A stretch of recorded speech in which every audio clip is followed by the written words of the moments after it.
హల్లెలూయా. ఈరోజు మనము రెండవ రాజుల గ్రంథము 10-11 అధ్యాయాలు చదువుకుందామండి. షోమ్రోనులో ఆహాబునకు 70 మంది కుమారులుండిరి.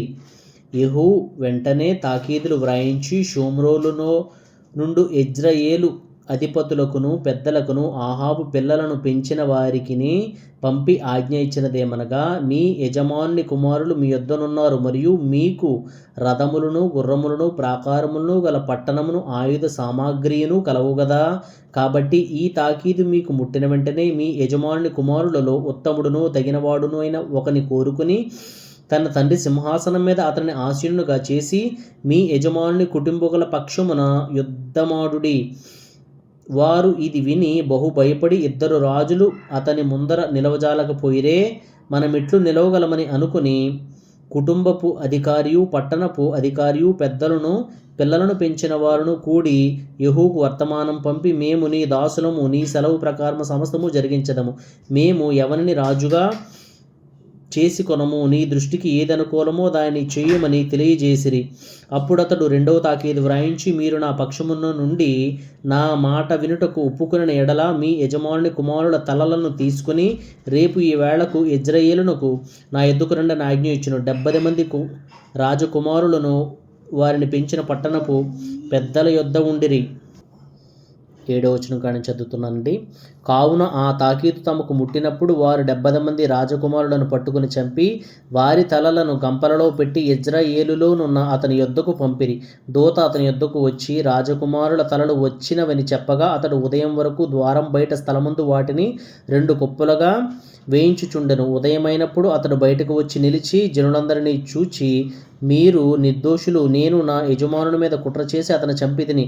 అయితే వీరందరినీ ఎవరు చంపిరి? ఆహాబు కుటుంబకులను గూర్చి యెహోవా సెలవిచ్చిన మాటలు ఒకటి నెరవేరకపోదు. తన సేవకుడైన ఎలియా ద్వారా తాను సెలవిచ్చిన మాట యెహోవా నెరవేర్చెనని చెప్పెను. ఈ ప్రకారము యెహూ యెజ్రెయేలులో ఆహాబు కుటుంబకులందరినీ, అతని సంబంధులను, గొప్పవారినందరినీ, అతని బంధువులనందరినీ, అతడు నియమించిన యాజకులను హతము చేసెను. అతనికి ఒకనినైనను ఉండనీయలేదు. అప్పుడు అతడు లేచి ప్రయాణమై షోమ్రోను పట్టణమునకు పోయెను.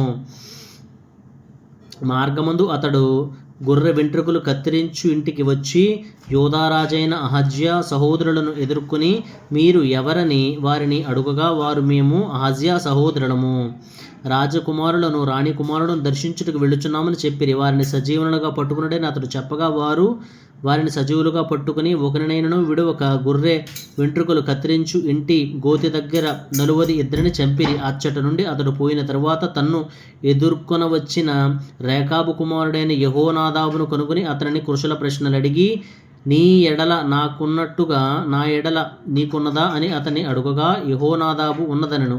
అలాగైతే నా చేతిలో చెయ్యి వేయమని చెప్పగా అతడు ఇతని చేతిలో చెయ్యి వేసెను. గనుక యెహూ తన రథం మీద అతన్ని ఎక్కించుకుని, యెహోవాను గూర్చి నాకు కలిగిన ఆసక్తిని చూచుటకై నాతో కూడా రమ్మని యెహూ రథము మీద వారతని కూర్చుండబెట్టిరి.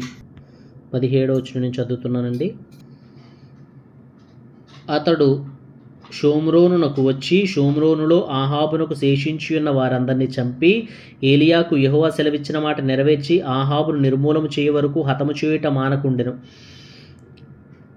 తరువాత యెహూ జనులందరినీ సమకూర్చి వారికి ఇలాగ ఆజ్ఞ ఇచ్చెను. ఆహాబు బయలుదేవతకు కొద్దిగానే పూజ చేసెను. యెహూ అను నేను అధికముగా పూజ చేయబోచున్నాను. కావున ఒకడైనను తప్పకుండా బయలు ప్రవక్తలందరినీ, వాని భక్తులందరినీ, వారి యాజకులందరినీ నా యొద్దకు పిలువనంపుడి. నేను బయలునకు గొప్ప బలి అర్పింపబోచున్నాను గనుక రాని వాడెవడో వాని బ్రతుకనీయనని చెప్పెను. అయితే బయలునకు మ్రొక్కు వారిని నాశనము చేయుటకే అతడు ఈ ప్రకారము కపటోపాయం చేసెను.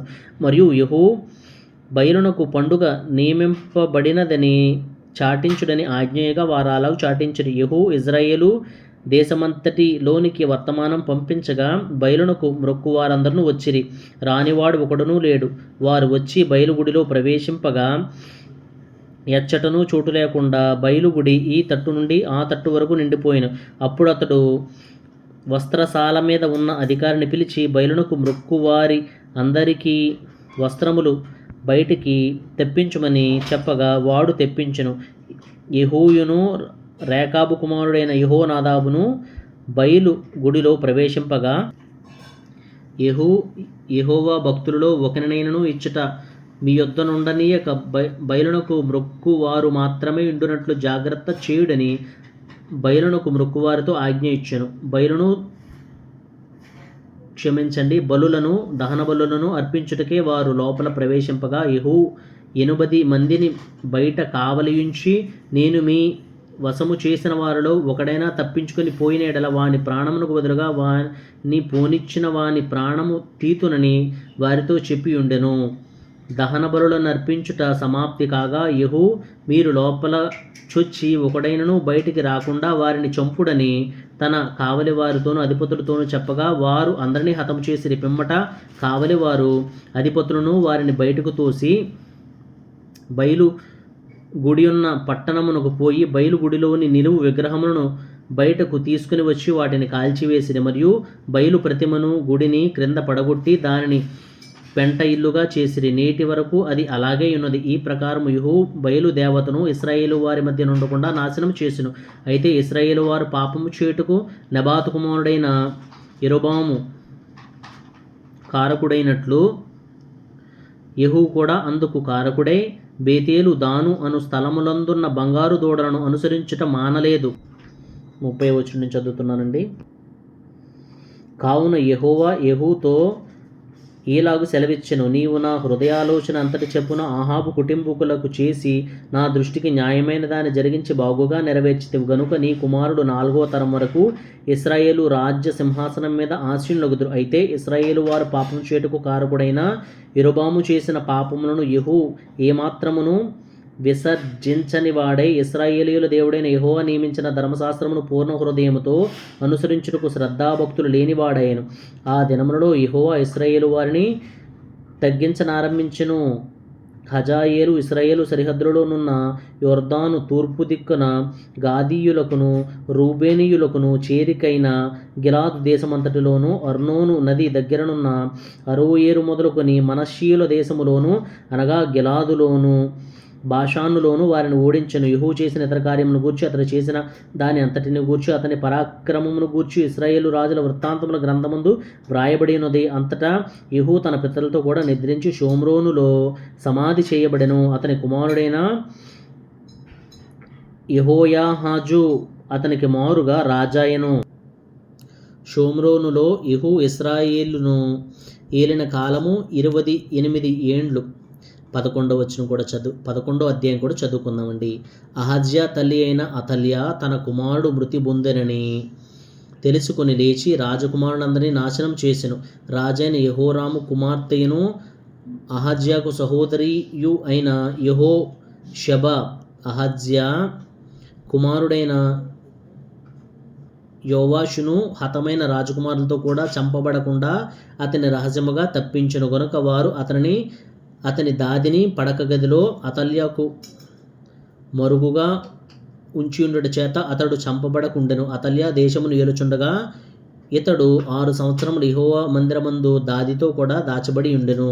7వ సంవత్సరమందు యెహోయాదా కావలి కాయు వారి మీదను రాజదేహ సంరక్షకుల మీదను ఏర్పడి ఉన్న శతాధిపతులను పిలువనంపించి యెహోవా మందిరములోనికి వారిని తీసుకుని పోయి యెహోవా మందిరమందు వారి చేత ప్రమాణము చేయించి వారితో నిబంధన చేసి వారికి ఆ రాజకుమారుని కనుపరిచి ఇలాగో ఆజ్ఞాపించెను, మీరు చేయవలసిందేమనగా విశ్రాంతి దినమున లోపల ప్రవేశించు మీరు 3 భాగములై ఒక భాగము రాజమందిరమునకు కావలి కాయువారై ఉండవలను, ఒక భాగము నూరు గుమ్మము దగ్గర కాపు చేయవలను, ఒక భాగము కాపు కాయువారి వెనుకటి గుమ్మమునొద్ద ఉండవలను. ఈ ప్రకారము మందిరమును భద్రపరచుటకై మీరు దానిని కాచుకొని ఉండవలను. 7వ వచనం కాడి నుంచి చదువుతున్నానండి. 7వ వచనం కాడి నుంచి, మరియు విశ్రాంతి దినమున బయలుదేరు మీ అందరిలో 2 భాగములు రాజు దగ్గర యెహోవా మందిరమునకు కాపు కాయువారై ఉండవలను. మీలో ప్రతి మనిషి తన ఆయుధములను చేతపట్టుకుని రాజు చుట్టూ కాచుకొని ఉండవలను. ఎవడైనను పంక్తులలో ప్రవేశించిన ఎడల వాని చంపవలను. రాజు బయలుదేరి సంచరించినప్పుడెల్లా మీరు అతని యొద్ద ఉండవలను. శతాధిపతులు యాజకుడైన యెహోయాదా తమకిచ్చిన ఆజ్ఞలన్నిటినీ ప్రకారం చేసిరి. ప్రతి మనిషి తన మనుష్యులను తీసుకుని విశ్రాంతి దినమున లోపల వలసిన వారితోనూ విశ్రాంతి దినమున బయలుదేరవలసిన వారితోనూ కలిసి యాజకుడైన యెహోయాదా యొద్దకు వచ్చెను. యాజకుడు మందిరములో ఉన్న దావీదు ఈటెలను డాళ్లను శతాధిపతులకు అప్పగింపగా కాపు కాయువారిలో ప్రతి మనిషి తన తన ఆయుధములను చేత పట్టుకుని బలిపీఠము చెంతకు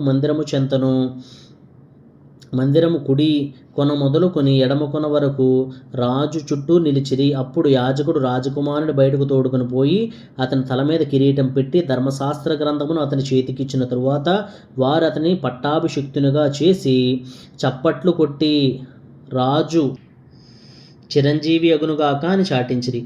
అతల్య కాయువారును జనులను కేకలు వేయగా విని యెహోవా మందిరమందున్న జనుల దగ్గరకు వచ్చి రాజు ఎప్పటి మర్యాద చొప్పున ఒక స్తంభము దగ్గర నిలుచుటయు అధిపతులను బాకా ఊదువారును రాజునొద్ద నిలవబడుటయు దేశపు వారందరూ సంతోషించుచు శృంగధ్వని చేటును చూచి తన వస్త్రమును చింపుకొని ద్రోహముని కేక వేయగా యాజకుడైన యెహోయాదా సైన్యములోని శతాధిపతులకు యెహోవా మందిరమందు ఆమెను చంపకూడదు, పంక్తుల బయటికి ఆమెను వెళ్ళగొట్టుడి, ఆమె పక్షపు వారిని ఖడ్గము చేత చంపుడని ఆజ్ఞ ఇచ్చెను గనుక రాజమందిరములోనికి గుర్రములు వచ్చు మార్గమున ఆమెకు దారి ఇచ్చిరి. ఆమె వెళ్ళిపోగా వారు ఆమెను అక్కడ పట్టుకొని చంపిరి.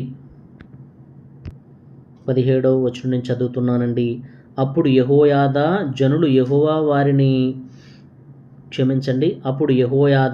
జనులు యెహోవా వారిని ఆయన పేరట రాజుతోనూ జనులతోనూ నిబంధన చేయించెను, మరియు అతడు రాజు పేరట జనులతో నిబంధన చేయించెను. అప్పుడు దేశపు జనులందరూ బయలుగుడికి పోయి దానిని పడగొట్టి దాని బలిపీఠములను ప్రతిమలను చిన్నాభిన్నములు చేసి బయలునకు యాజకుడైన మత్తానును బలిపీఠముల ముందర చంపివేసిరి. మరియు యాజకుడైన యెహోయాదా యెహోవా మందిరమును కాచుకొనుటకు మనుషులను నియమించెను. అతడు శతాధిపతులను అధికారులను కాపు కాయువారిని దేశపు జనులందరినీ పిలిపింపగా వారు యెహోవా మందిరములోనున్న రాజును తీసుకుని కాపు కాయువారి గుమ్మము మార్గమున రాజనగరునకు రాగా రాజు సింహాసనం మీద ఆసీనుడాయెను. మరియు వారు రాజనగరు దగ్గర అతల్యాను ఖడ్గము చేత చంపిన తరువాత దేశపు జనులందరూ సంతోషించిరి. పట్టణమును నిమ్మలముగా ఉండెను. యోవాషు ఏలనారంభించినప్పుడు అతడు 7 ఏండ్లవాడు. ఆమెన్. సామెతల గ్రంథం 16వ అధ్యాయం చదువుకుందామండి. హృదయాలోచనను మనుష్యుని వశము, చక్కని ప్రత్యుత్తరమిచ్చుటకు యెహోవా వలన కనుగొను. ఒకని నడతలన్నీయు వాని దృష్టికి నిర్దోషములుగా కనబడును. యెహోవా ఆత్మలను పరిశోధించును. నీ పనుల భారము యెహోవా మీద నుంచుము, అప్పుడు నీ ఉద్దేశములన్నీయు సఫలమగును. యెహోవా ప్రతి వస్తువును దాని పని నిమిత్తము కలుగజేసెను. నాశన దినమునకు ఆయన భక్తిహీనులను కలుగజేసెను. గర్వహృదయులందరూ యెహోవాకు హేయులు, నిశ్చయముగా వారు శిక్షనందుదురు. కృపాసత్యముల వలన దోషములకు ప్రాయశ్చిత్తం కలుగును. యెహోవాయందు భయభక్తులు కలిగి ఉండుట వలన మనుషులు చెడుతనము నుండి తొలగిపోవుదురు. ఒకని ప్రవర్తన యెహోవాకు ప్రీతికరమగునప్పుడు ఆయన వాని శత్రువులను సహా వానికి మిత్రులుగా చేయును. అన్యాయం చేత కలిగిన గొప్ప వచ్చుబడి కంటే నీతితో కూడిన కొంచెమే శ్రేష్టము. 9 నుంచి చదువుతున్నానండి. ఒకడు తాను చేయబోవున్నది హృదయములో యోచించుకొనును, యెహోవా వాని నడతను స్థిరపరచును. దేవోక్తి పలుకుట రాజు వశము, న్యాయం విధించుటైంది అతని మాట న్యాయము తప్పదు.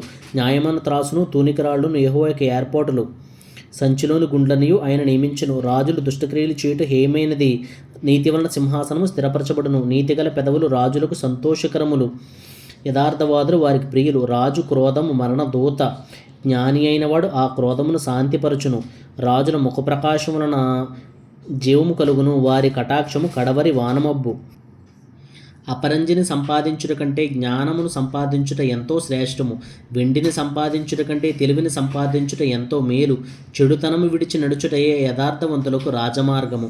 తన ప్రవర్తన కనిపెట్టువాడు తన ప్రాణమును కాపాడుకును. నాశనమునకు ముందు గర్వము నడుచును, పడిపోటుకు ముందు అహంకారమైన మనసు నడుచును.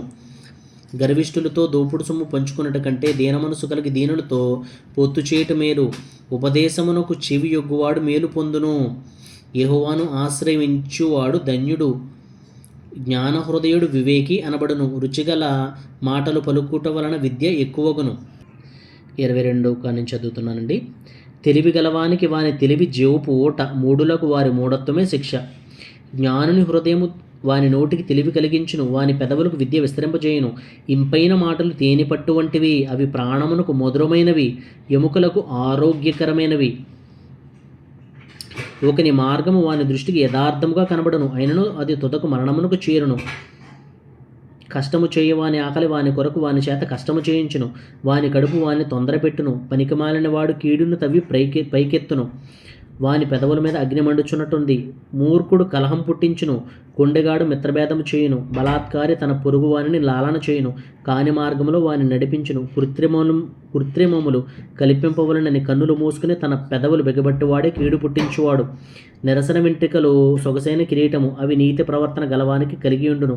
పరాక్రమశాలి కంటే దీర్ఘశాంతము గలవాడు శ్రేష్ఠుడు, పట్టణము పట్టుకుని వాని కంటే తన మనస్సును స్వాధీనపరుచుకునివాడు శ్రేష్ఠుడు. చీట్లు ఒడిలో వేయబడును, వాటి వలన తీర్పు యెహోవా వశము. ఆమెన్.